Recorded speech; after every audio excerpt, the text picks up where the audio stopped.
Hey guys, welcome back to another video. Today we will be talking about a topic that is pretty interesting to me, that being the overestimation of Donald Trump or Kamala Harris in the polling in the presidential election in the 2024 race.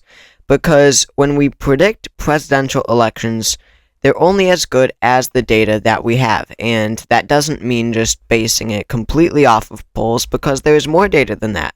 That additional data being how much overestimated or underestimated candidates or parties have been in the past. And in 2016 and 2020, Donald Trump was severely underestimated in polling. In 2016, polls said that Hillary Clinton would win by quite a lot. They said that she would win Florida, North Carolina.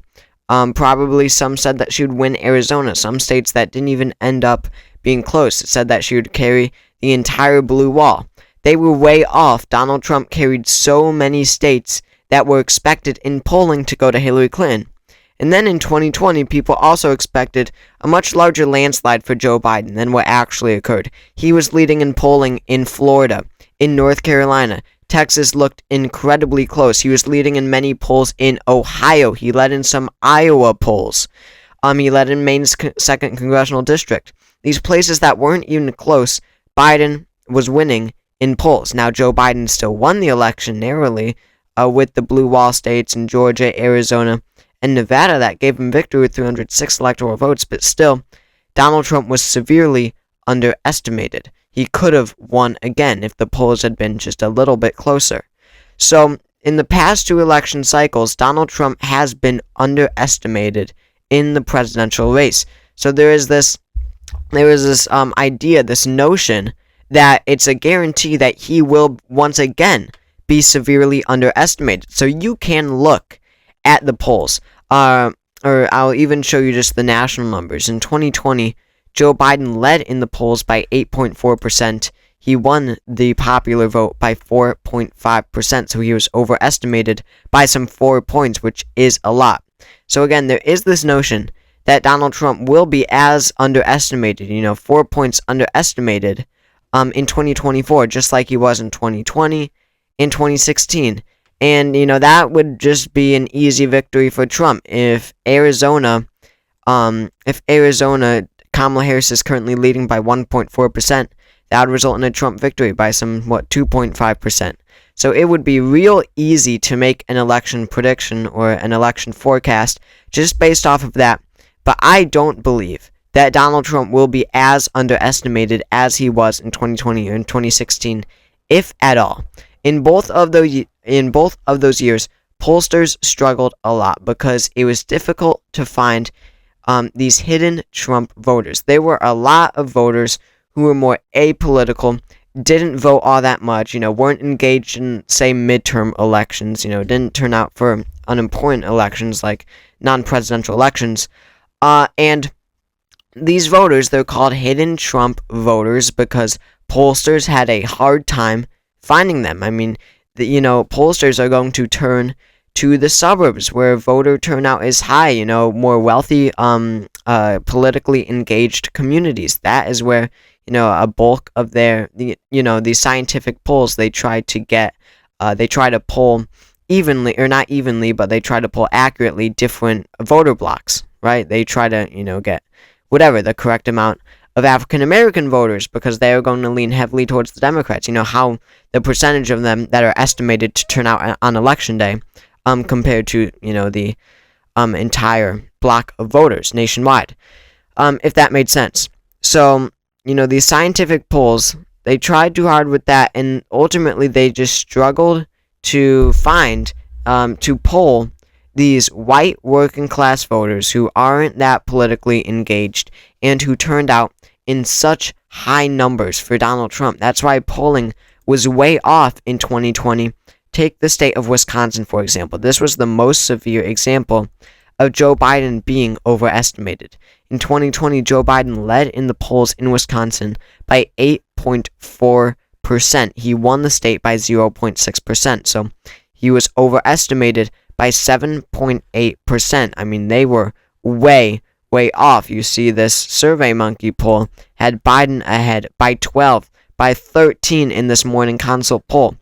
So, these polls, um, again, they underestimated Trump because these hidden Trump, these hidden Trump voters just were not being polled, and that is what ultimately led to this. Now, I don't think that we will have the same problem in 2024.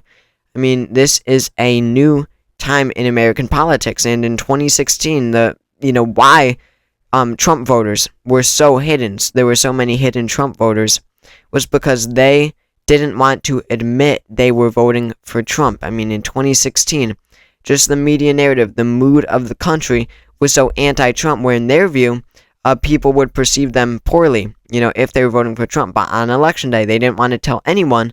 But on election day, in their secret ballot booth thing, no one will know their vote, and they ended up voting for Trump. They did that in 2016, and less, but still many, did that in 2020 because in their view, Donald Trump had been strong before the COVID pandemic, and he had been a good president through and through.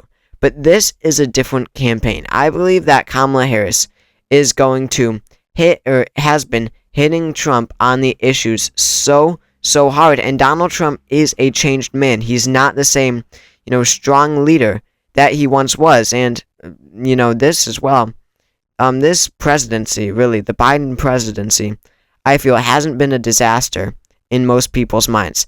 I feel that in most people's minds, this presidency has been fine, and they would be fine continuing on this track. The first few years there was lots of inflation, but besides that, this has been a very steady presidency. So a lot of voters would be fine continuing on this track, just like how in 2020, a lot of voters, although they didn't want to say it in polls, they were fine, with Donald Trump having 4 more years in office. So these hidden Trump voters, I absolutely believe there are less. I mean, Donald Trump is a very changed man again. In 2016 and 2020, he appeared the strong candidate. Now he's kind of going off the rails. Now he's kind of saying, or he's being unhinged, but in a very unlikable way that isn't any more anti-establishment, right? Like he was in 2016 and even 2020 in many ways. So Donald Trump, I doubt, will have the same ability to capture these voters. And this is an important fact, too. I don't feel that really anyone after the Biden presidency, after there's been so much backlash during the first years of the Biden presidency about inflation, I don't think that anyone is embarrassed now to say that they are voting for Trump. I don't think that anyone would be scared to say they are voting for Trump. That's important. The mood of the country has changed. The mood of the country is that the Biden administration is awful. If people actually think that, or if they don't, that's another question. But that is what people perceive the mood of the country as. So saying that you're voting for Trump is not out of the ordinary anymore, and I don't think that anyone is really embarrassed or scared to say that. I believe that is clear. So, no one is, I don't feel that, these hidden Trump voters, I don't feel that when they're polled, if they are polled, that they're going to shy away from saying that they are voting for Trump.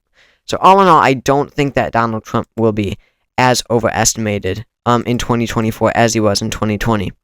You can see here in Wisconsin, Kamala Harris is ahead by 3.9% on average. Again, Biden was overestimated by 7 points in 2020. So Kamala Harris does have to get her numbers up in a state like this if she wants to be certain. Now again, I don't think that Trump will be as overestimated as he was in 2020. Nowhere close. I could see that number being more than cut in half. Cut in half would be a 3.5% overestimation for Trump. That would already give her victory in Wisconsin, so she's looking good there. And I doubt it'll even be half. I really don't think that Donald Trump will be overestimated all that much. So when you look at the polling, you've got Wisconsin. You've got Arizona, which is very close. So if Donald Trump is just overestimated a little bit, he could win these types of states. You've got Michigan. She looks very good in Michigan. She's ahead by 3.4. And polls overestimated Biden by some 5% there. So, even if she's overestimated by 3 points, she still wins the state of Michigan. So that is why she is looking so good in this presidential election. I mean, Michigan, Wisconsin, and Pennsylvania all look really strong under her belt. And that's already 270 electoral votes from there. It's just, just having fun. It's just seeing how many you could add.